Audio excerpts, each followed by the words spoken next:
Good morning students, ज्ञान विहार द्वारा आयोजित ऑनलाइन क्लासेस में एक बार फिर से आप सभी का हार्दिक स्वागत है। अभिनंदन। प्यारे विद्यार्थियों, जैसा कि आप सभी को ज्ञात है कि अपना दूसरा चैप्टर अपने स्टार्ट कर दिया था और कल की क्लास में अपने देखा था भारतीय धर्मनिरपेक्षता क्या है, और उसमें मैंने आपको बताया कि भारतीय संविधान में कहा गया है कि भारतीय राज्य धर्मनिरपेक्ष रहेगा। भारतीय संविधान में कहा गया है कि भारतीय राज्य धर्मनिरपेक्ष रहेगा, यानी कि भारतीय राज्य किसी भी धर्म विशेष को राज्य धर्म घोषित नहीं करेगा, किसी भी धर्म को जो है राज्य धर्म घोषित नहीं करेगा। ठीक है, यानी किसी धर्म को जो है किसी एक धर्म को पर्टिकुलर एक धर्म को जो है संरक्षण प्रदान नहीं करेगा, यानी भारतीय राज्य धर्मनिरपेक्ष रहेगा। ठीक है, हमारे संविधान के अनुसार केवल धर्मनिरपेक्ष राज्य ही हमारे संविधान के अनुसार केवल धर्मनिरपेक्ष राज्य ही अपने उद्देश्यों को साकार करते हुए कुछ बातों का ख्याल रख सकते हैं। यानी कि कल भी आपने देखा था कि हमारे संविधान हमारे जो है कॉन्स्टिट्यूशन के अनुसार केवल धर्मनिरपेक्ष राज्य ही अपने उद्देश्यों को साकार कर सकते हैं, और उन्हें साकार करने के लिए कुछ बातों का ख्याल रख सकते हैं। जैसे कल भी अपने बात की थी और पहला बिंदु अपन देखा था कि कोई एक धार्मिक समुदाय किसी दूसरे धार्मिक समुदाय को नहीं दबाएगा। कहने का मतलब है राज्य में देश में निवास करने वाला कोई भी धार्मिक समुदाय किसी अन्य धार्मिक समुदाय को नहीं दबाएगा, चाहे वह अल्पसंख्यक ही क्यों नहीं। बहुसंख्यकों के द्वारा अल्पसंख्यकों को जो है दबाया नहीं जाएगा। दूसरा बिंदु अपन ने देखा था कि कुछ लोग अपने ही धर्म के अन्य सदस्यों को न दबाए। यानी कहने का मेरा मतलब है कि होता है कई बार बहुसंख्यक वर्ग में से अगर कोई भी जो है विरोध करे, बहुसंख्यक वर्ग अगर अल्पसंख्यकों को दबाए, तो अगर बहुसंख्यक में से कोई वर्ग उन व्यक्तियों का या सत्ता में जो लोग हैं उनका अगर विरोध करे, तो ऐसे लोगों का उन्हीं धर्म के लोग जो है विरोध करना शुरू कर देते हैं और उन्हें दबाना शुरू कर देते हैं। तीसरा देखा था कि राज्य न तो किसी खास धर्म को थोपेगा, यानी कि राज्य के द्वारा किसी भी नागरिक पर किसी भी धर्म को थोपा नहीं जाएगा, यानी जबरदस्ती किसी को जो है कोई सा भी धर्म अपनाने के लिए मजबूर नहीं किया जाएगा, और न ही लोगों की धार्मिक स्वतंत्रता छीनेगा, और न ही राज्य किसी भी नागरिक से उसकी धार्मिक स्वतंत्रता छीनेगा। यानी कहने का मतलब है कि धर्म हमारे संविधान के अनुसार केवल धर्मनिरपेक्ष राज्य ही अपने उद्देश्यों को साकार कर सकता है, और ये उसके कुछ उद्देश्य थे। ठीक, इसके बारे में अपन बात करेंगे कि धर्म के आधार पर, यानी किसी भी राज्य में किसी भी देश में अगर कोई भी धर्म कहने का मतलब है किसी भी देश की अगर देखा जाए तो उसमें कई सारे धर्म के लोग निवास करते हैं। उन लोगों में कहीं एक धर्म ऐसा भी होता है जिसको मानने वालों की संख्या ज्यादा होती है ना। तो उस धर्म के लोग अगर सत्ता में आ जाए तो वो अन्य धर्मों के लोगों का जो है शोषण ना करे, उनके साथ या कह सकते हैं उनके साथ जो है जोर जबरदस्ती ना करे, उनकी जो है एक प्रकार से बता सकते हैं कि धर्म के वर्चस्व के आधार पर किसी के साथ भेदभाव ना। तो आज का अपना जो बिंदु रहेगा वो रहेगा धार्मिक वर्चस्व के लिए, धार्मिक वर्चस्व को रोकने के लिए भारतीय राज्य कई तरह काम करता है। यानी कि धर्म के वर्चस्व को रोकने के लिए भारतीय राज्य किस प्रकार से कार्य करता है, तो इसके बारे में देखते हैं। पहला तरीका, यानी किसी भी धर्म के वर्चस्व को रोकने के लिए पहला तरीका कौन सा, तो देखते हैं।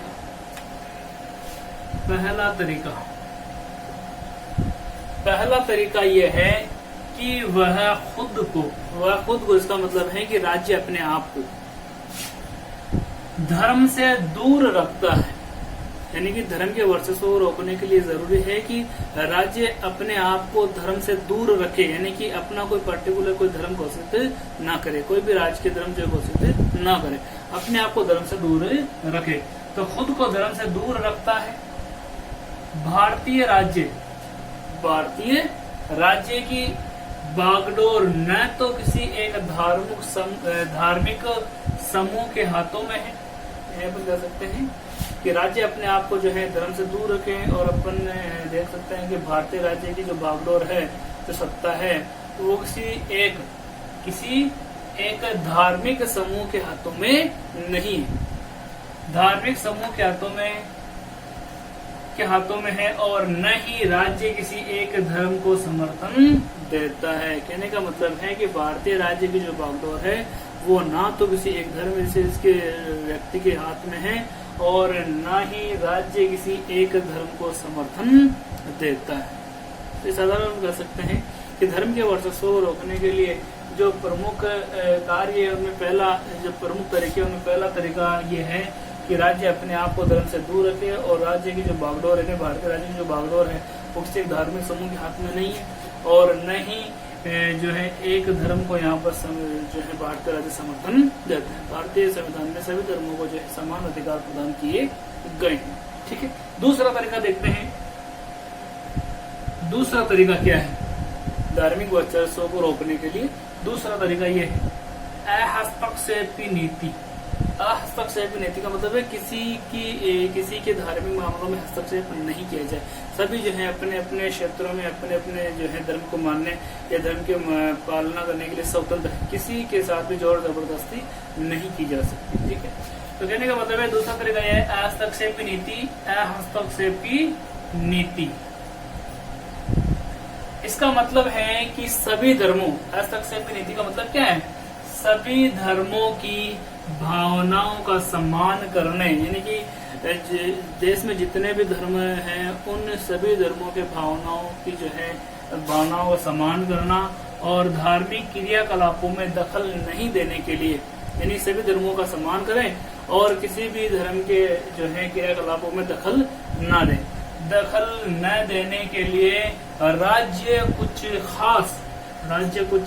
खास धार्मिक समुदायों को कुछ विशेष छूट देता है। कहने का मतलब है कि राज्य किसी भी व्यक्ति की जो है धार्मिक मामलों में हस्तक्षेप नहीं करता। आवश्यकता पड़ने पर धार्मिक आधार पर जो है नागरिकों को कुछ छूट भी प्रदान करता है। जैसे एग्जाम्पल के तौर पर हम देख सकते हैं कि अपने जो है ट्रैफिक का नियम है कि जब भी बाइक चलाएं हेलमेट पहनकर चलाएं, यानी कि सभी पर जो है नियम लागू होता है, और सभी को नियम फॉलो करना होता है कि बगैर हेलमेट के अगर आप जो है बाइक चलाते पकड़े गए तो आपके खिलाफ जो है चालान काटा जा सकता है ना।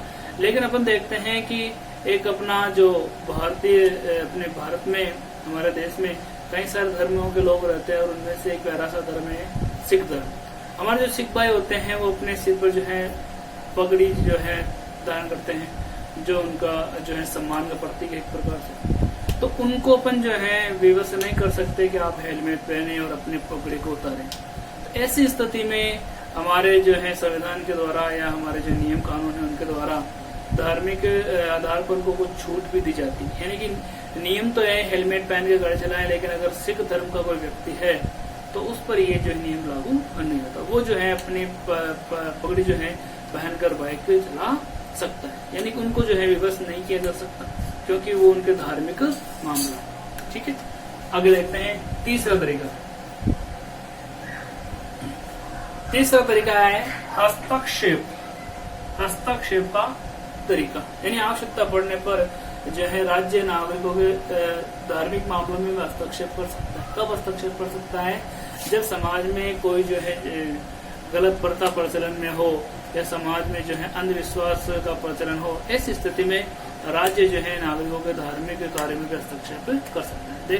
देखते हैं इसमें धर्म के नाम पर, यानी मतलब धर्म के नाम पर अलग थलग करने और भेदभाव को रोकने के लिए भारतीय संविधान ने छुआछूत पर, जैसे कि अपन ने इसी अध्याय में पीछे देखा था, छुआछूत जो एक सामाजिक बुराई थी जिसमें जो है धर्म के नाम पर या एक ही धर्म के जो उच्च वर्ग के लोग हैं वो निम्न वर्ग के लोग को या धर्म को बांटना या लोगों को जो बांटने की जो प्रथा है छुआछूत, जिस पर जो है प्रतिबंध लगाया था, यानी कि जिस पर जो है रोक लगाई गई थी। ठीक है, ध्यान रखो, धर्म के नाम पर अलग थलग करने और भेदभाव को रोकने के लिए भारतीय संविधान ने छुआछूत पर पाबंदी लगाई है। ये धार्मिक कह सकते हैं सामाजिक बुराई है छुआछूत। इससे क्या होता है, समाज में जो है तो भेदभाव उत्पन्न होता है, लोग अलग थलग रहने लगते हैं। तो इस प्रकार की जो बुराई है छुआछूत, उस पर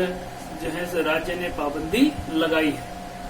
इस उदाहरण में यानी कि इस छुआछूत में देखा था कि राज्य धर्म के नाम पर अलग थलग करने और भेदभाव को बढ़ावा देने वाली उस प्रथा यानी कौन सी छुआछूत को खत्म करने के लिए धर्म में हस्तक्षेप कर रहा है। यानी एक तरफ तो आपने देखा कि राज्य जो है किसी भी व्यक्ति के धार्मिक मामलों में हस्तक्षेप नहीं करता, ठीक है, लेकिन आवश्यकता पड़ने पर राज्य जो है इस प्रकार के मामलों में हस्तक्षेप कर सकता है। कब हस्तक्षेप कर सकता है, जब किसी प्रथा या किसी जो है इस प्रकार की कोई छुआछूत है या और भी कोई जो समाज पर कुरीति है, जो रूढ़िवाद चल रही है, उनको समाप्त करने के लिए, उन पर पाबंदी लगाने के लिए राज्य जो है हस्तक्षेप कर सकता है। ठीक है, राज्य कब हस्तक्षेप नहीं करेगा, जब तक कि कोई कार्य उचित हो। अगर अनुचित है यानी कि छुआछूत अनुचित एक प्रकार से कह सकते हैं, समाज में भेदभाव उत्पन्न करता है या समाज को अलग थलग करने का कार्य करता है, सामाजिक बुराई है, तो इस प्रकार की बुराइयों पर पाबंदी लगाने के लिए राज्य हस्तक्षेप कर सकता है। ठीक है, तो अपन ने जो है 3 तरीके पढ़े। धर्म के आधार पर जो है वर्चस्व को रोकने के लिए भारतीय राज्य जो है कई तरीके से कार्य करता है, उनमें से 3 प्रमुख कार्य के बारे में अपने जो अध्ययन किया है। ठीक है, आज की वीडियो में इतना ही। कल जो है इससे आगे अपन अध्ययन करेंगे। धन्यवाद। घर पर रहें, सुरक्षित रहें।